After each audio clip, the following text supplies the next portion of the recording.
Well, good afternoon in New York and good evening in Ireland. I have a very special guest, someone I turn to every time I need to learn something about artificial intelligence. And he's joining us from Ireland tonight. And he even has some slides, and I'm happy he knows how to share a screen because I don't. We are just at the end of our 3 day summit on put kids first and looking at ways we can use technology and people and wellness and get everyone engaged in making sure that our children are free of sexual exploitation that's facilitated online, that includes sex trafficking and child sexual predators. It includes digitized child abuse images. It includes sexting, sextortion, anything that can go wrong that sexually exploits our children. It's a specialized area. And I thought if we started here as we start looking at standards in cyber safety, there are fewer arguments when it comes to making sure that our children are safe from sexual predation. We still have some arguments, but fewer. And I think if we start here and we start with a win where we can talk to each other and agree on things, that will work. So I'm going to introduce you to Ray. Hi, Ray. Hi, Parry. So we are all social distancing ourselves and working from home and being relatively bored. And in Ireland, a day after St. Patrick's Day, that's hard. So we're going to have to doubly celebrate next year. Absolutely, yeah. We're hoping for a really big year in 2021. That's it. I'm coming to Dublin and we'll help celebrate because Hey, you're all invited. Can't wait. I'll tell you a little story about Ray. Ray is heavily involved with the IEEE, and anybody who's looking at standards in artificial intelligence, he is the man. And I had been asked to speak at a universal healthcare conference, world-class healthcare conference with two princesses, a former Secretary General of the United Nations, Nobel laureates, all these people. And I was asked to attend and to debate the head of research from IBM on AI. So I said, well, I'm a policy person. I'm a lawyer. I don't understand the code. I understand some things about AI, but so I was like, how am I going to do this? And I'm debating the head of research for IBM in this area. So I reached out to Ray and I called him and he taught me everything I needed to know in about 20 minutes. And it turned out that the IBM researcher canceled because this was the end of January, beginning of February, and half the world was already curtailing their travel. So I didn't have to debate somebody, but I did get to explain it. I got a standing ovation, Ray. So thank you very much for making me look like I knew what I was doing. You're very welcome. So we're looking at these issues on how we can use digital technology and especially machine learning, pattern matching, AI, on finding bad guys, protecting kids, identifying things ahead of time, age verification, parental consents, any way we can to make sure that children are safer. And I thought maybe we could talk about that. So can we? Absolutely, yeah. I have prepared some slides just as a backdrop for a chat and a discussion, and people can join in the discussion at the end. But it might just get some things moving in terms of getting people to think about some of the issues related to child protection, child cyber safety, cyber security, etc. So what I'm going to try and do here now is to share a screen, which hopefully we'll be able to.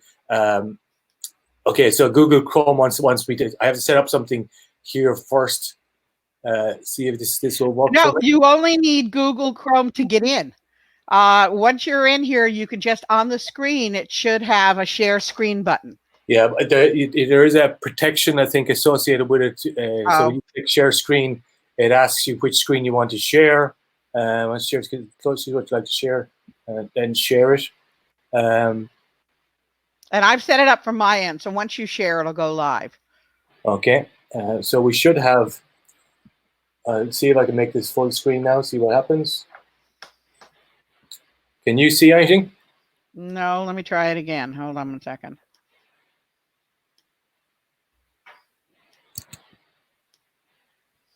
Let me try just you.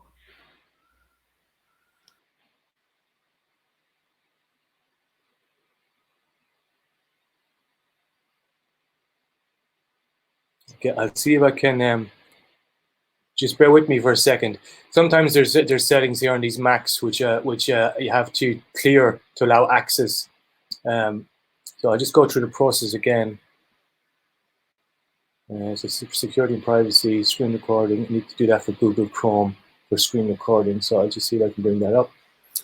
And worst comes to worst, we can show the PowerPoint later too. Yeah. Okay. So screen time display. Channel.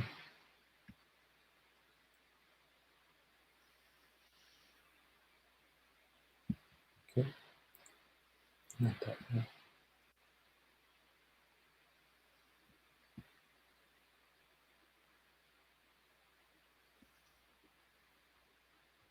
Yeah, given access to Google Chrome. Don't give out your password. Oh. As you're talking to yourself while you're trying to make this work.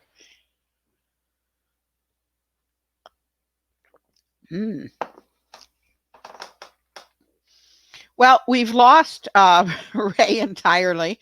Hopefully he'll come right back in, and when he does, he'll be able to show his PowerPoint.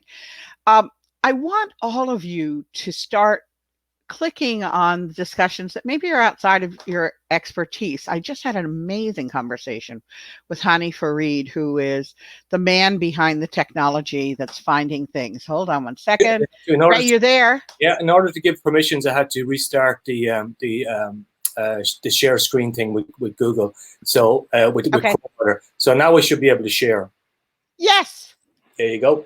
Good, and I will get out of there so it's just you sharing. Okay, nope, that won't work. One second. Make that full screen so you should be able to see it in full screen mode. So yeah, so what I want to talk about here is AI and child protection. So looking at some of the issues associated with the use of artificial intelligence. And one of the things you need to be aware of, first of all, is that due to the openness and the pervasiveness of the internet, children are exposed to online harm all the time. And even with vigilant parents and caregivers and teachers, you still, no matter how well protected you think you are, these systems are still very, very open. And it needs the development of new standardized products and services and processes and techniques to mitigate this exposure and to protect our children. One example is the Generation AI project in UNICEF, where they're trying to create an environment where if kids are going online, that there is an open and accessible interface which allows them to either opt in or opt out of AI-enabled functions. Because sometimes you end up with a situation where AI is working on your behalf, but maybe using data that you don't want shared in order to provide you with a service. So we need to look at age responsiveness. So rather than designing standards for adults, for you and for me, and most people involved in this particular presentation, is to look at standards with through a younger set of eyes, through adolescents and minors' eyes, to see what type of exposure you're heaping on them by creating these new products and services and tools. Try and create a data vault, so an encapsulated, secure sandbox within the services and applications that are being provided, so that the data associated with the minor, with the child, doesn't get exposed. Try and create child-friendly algorithms. And the highlight here is neutral party. Sometimes it's necessary because child-friendly algorithms is not a standard definition.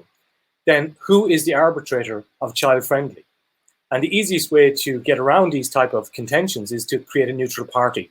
And a neutral party, for in this instance, could be the likes of UNICEF or the United Nations, the World Economic Forum, or other international charities or protection bodies, child protection bodies, where they would intervene between the researchers and the tech companies in the development process and make sure that the data that's been acted upon in their products and services is taking the young person's viewpoint into consideration.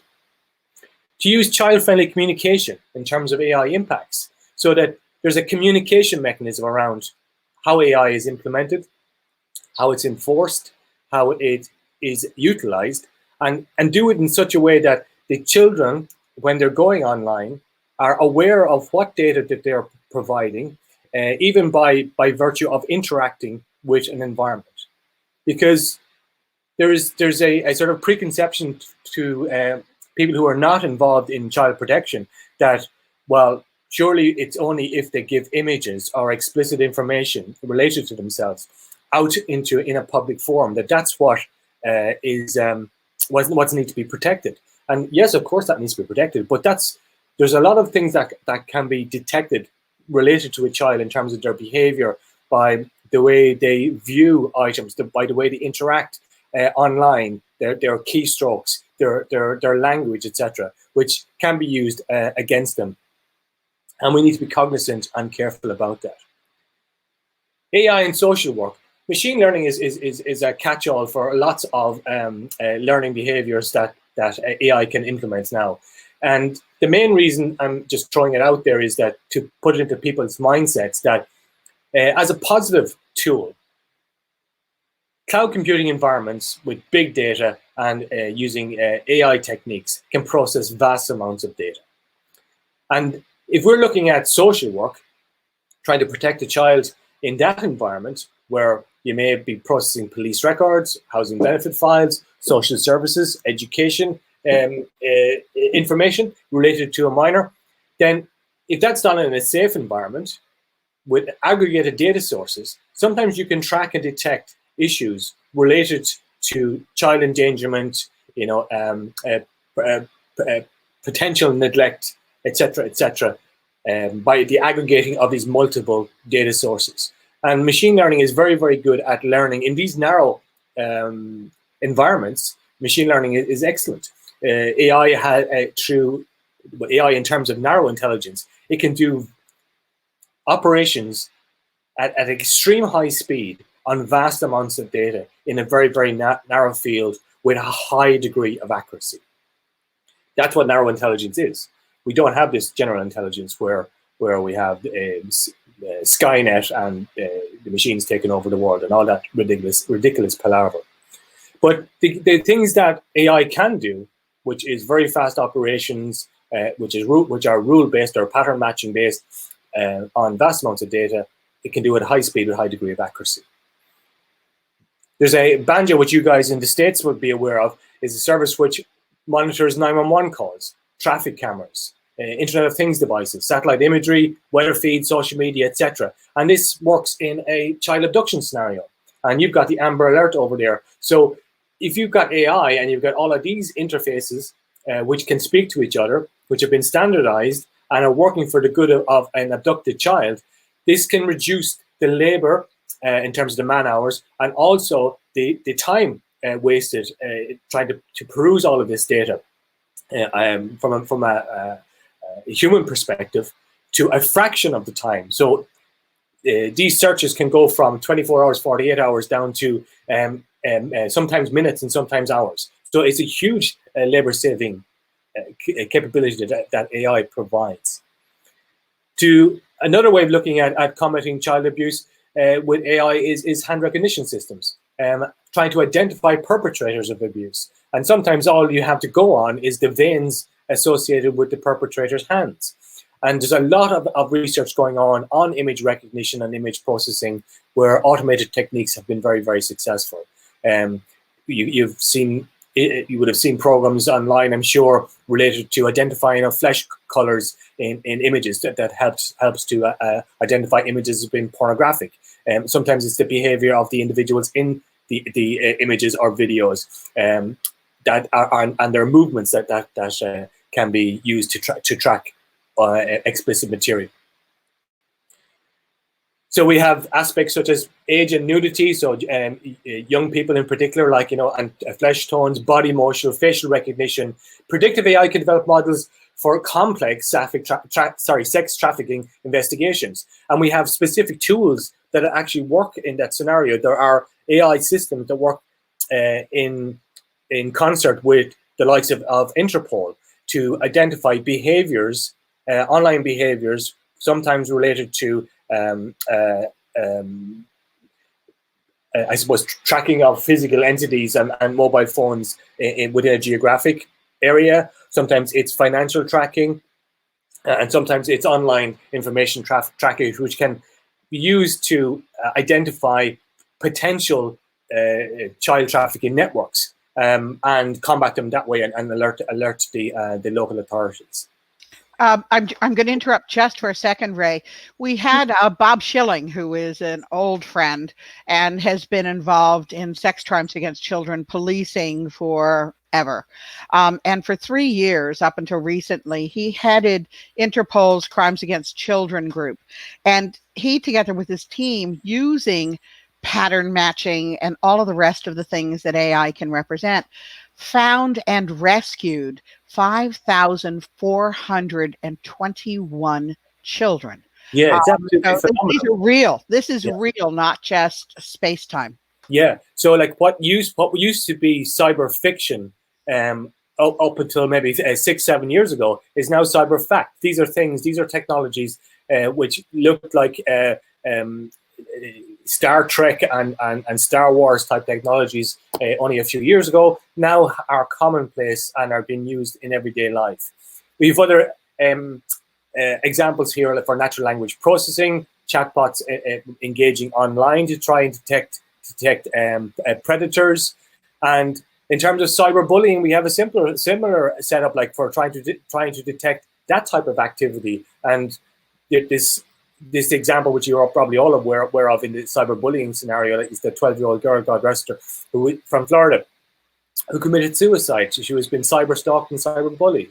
And 2 more 12-year-olds as well. You think this is not happening except when their children are 15 or 16-year-old. It's happening at very, very young ages. And we had some really heart-wrenching crimes that have been created by 10-year-olds over on this side of the Atlantic as well.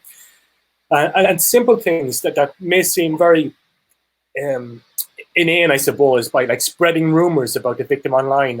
This was part of the rationale behind these 12-year-olds being taken into custody, that it was an incitement to commit suicide. And this type of information, this type of online behavior can easily be detected using AI mechanisms nowadays.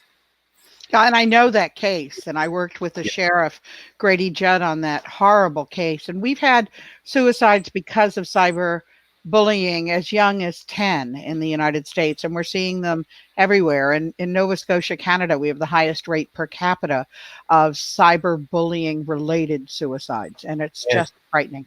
It's really upsetting, like when you think about the lives that are lost, the devastation that's been done by just what some people are describing as bad etiquette online. It's not bad etiquette. Like, this is criminal. What's happening online, and it's a case that we need to create systems to mitigate and even sometimes to act on behalf of the minor, because some of them basically are just not they're not mature enough to make those decisions for themselves.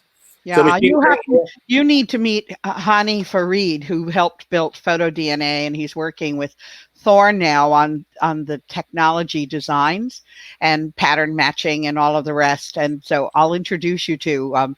It's very powerful. Forgive me for continuing to interrupt. Oh no, it's nice to have that discussion, and hopefully the people that are logged on will be able to interact as well.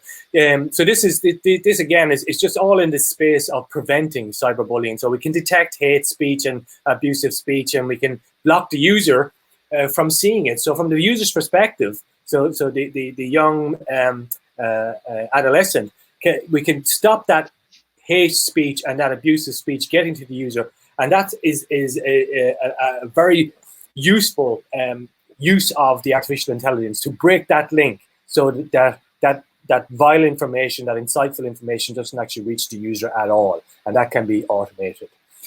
Digital emotions, we can identify whether we've seen surveys. Well, at least it's not something. It's something that's been commonplace in research for years and years now. At this stage, like looking at sentiment analysis in relation to posts online, whether it's Twitter or Facebook or WhatsApp or Snapchat, and you can use pattern recognition to determine the emotion which is exhibited by the user, recognizing and preventing So from a situation where we were just recognizing these digital emotions, it's been done with such accuracy now that it can be used to prevent self-harm. Voice and facial recognition for AI in suicide prevention. Like so looking at pictures posted by individuals online, or if they're uploading audio, analyzing the audio files can also be used to give a better picture, a better understanding of what the underage individual is going through. But it's a long way to go. We have dependencies built into how we use AI anti-hate speech algorithms. So who writes it can create context. The cultural background of the individual gives it context. The race of the individual gives it context. So it's not just a simple black and white. And AI, while it's good at what it is doing at the moment, it still has a long way to go in relation to detecting some of these antisocial behaviors, I suppose. And so Ray, you need data to be able to train the AI. Absolutely. So that's a big issue, like getting access to data. And the last slide actually this is my last slide, is basically summarizing some of these issues. And it's probably the one we can use for the last few minutes of the show to just have a chat about. So AI can be used in policing, in fraud detection, so if people are trying to extort minors online, cyber defense to stop getting access to systems, cybersecurity to protect you while you're in those systems, child education in terms of getting to know what type of exposure you're opening yourself up to, even at very young ages, pornography and trafficking, safeguards. AI is good for all of that type of stuff. But until we get to the situation where we have child protection built in, so we have a standardized approach to child protection, I think we're fighting a losing battle.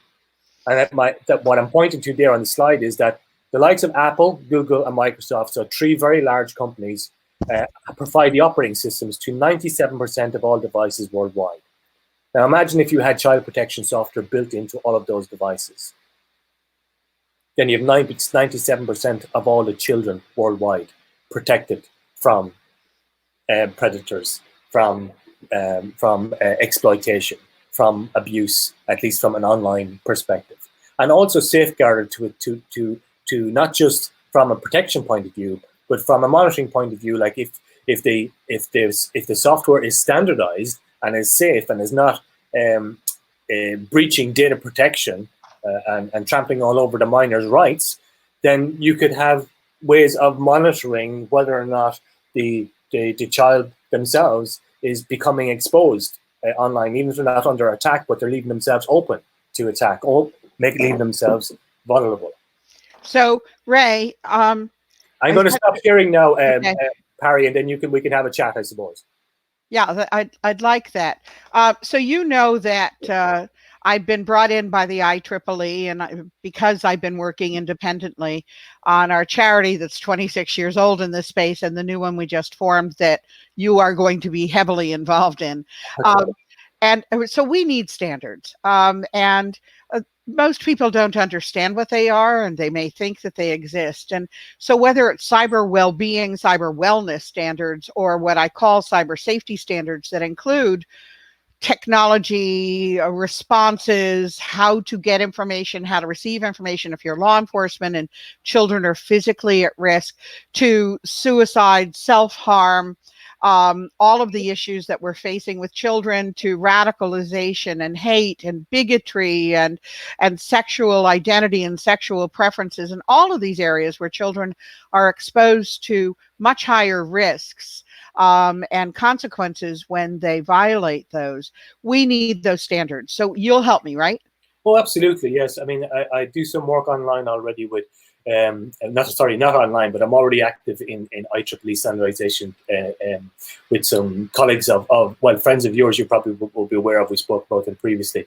But also I work on standards with the World Economic Forum through their international standardization outreach end of things, and also with the United Nations, where they're the UNES organization who are responsible for standards, regulation, and policy. The IEEE funnily enough, actually, I was on a conference call with IEEE earlier on today, and IEEE, the European Public Policy Committee, because I'm a member of that committee, we were talking with the IEEE Standards Association, who are getting involved in helping to write a response to the European Commission's draft white paper on artificial intelligence. So I'm on 2 drafting committees for a response to the European Commission's AI white paper. So that would be something that IEEE obviously are interested in, and we could use that to further the cyber safety. I'm ready. And Konstantinos did a session with me this morning, and I answered directly to him, and he heads standards, and he really cares about this. So I think we're going to bring together a lot of different stakeholders and make this happen, but hopefully faster than creating the standards normally takes, because at least in some areas, we need to respond now. Industry does whatever they feel like doing if it's profitable for them. Some are better than others. Some care more than others. And there's some new companies out there that have technology. Yodi's doing some interesting work out of London on age verification and using AI and machine learning. And I think we need to understand this in a way that everybody, not just scientists and engineers and people like you and Konstantinos and all of these experts in the world can understand, because if the moms and dads and if the teachers and local law enforcement, if the kids themselves, if mental health professionals and healthcare professionals and policy people recognize that there is an answer, and that there are a lot of people who can help make it happen, I think we're going to get there, because I've been doing this for 26 years and I'm not sure if I've moved the needle at all. And I'm 69 years old.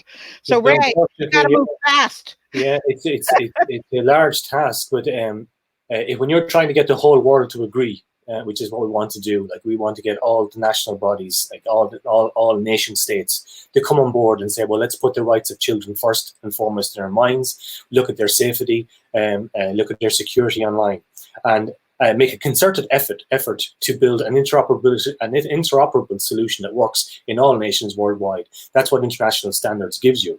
But unfortunately, it takes a while to do that, because you need to get consensus from governments right across the world. So even in a fast track situation, which we could give you in relation to IEEE and in relation to ISO, it's still, unless we have unless we don't start from a blank page. In a blank page scenario, like, it can take years. If it's not a blank page, in which case we already have some work done, then it can be fast tracked, and ISO has a fast track solution for situations where, let's say, IEEE already had developed some cyber safety guidelines. That could be used as a starting point for an ISO process, which means you don't have to go back and reload from the very, very beginning. You actually take that as the ceiling of the starting paper, as the floor of the ISO discussions, and take it from there. And that can shave, years of a development for a standard.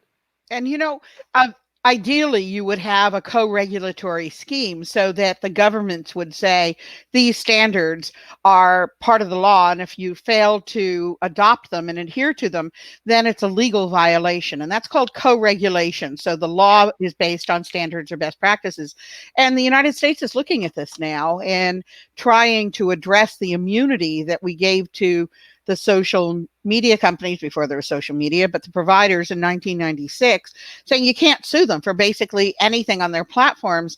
And because of that, we can't correct them. So now we have Senator Blumenthal and Senator Graham proposed a new law that says if you don't adhere to digital best practices that will be established through a special task force, then you're not going to get that immunity. And that's a start, but we can also do it through the market. Once we come up with this, those companies and providers and apps and gaming companies and digital device companies that adhere to them can have a seal, and consumers can start enforcing this, saying, I'm not going to do business with you unless you have the cyber safety seal, and that, and then targeting the ones that don't and coming up with ways of marketing and improving the business of the ones who do might get us to there while we're still arguing with India, Hong Kong, and South Africa.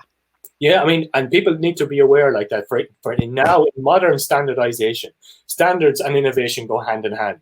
we have this R&D cycle which feeds into the standardization cycle.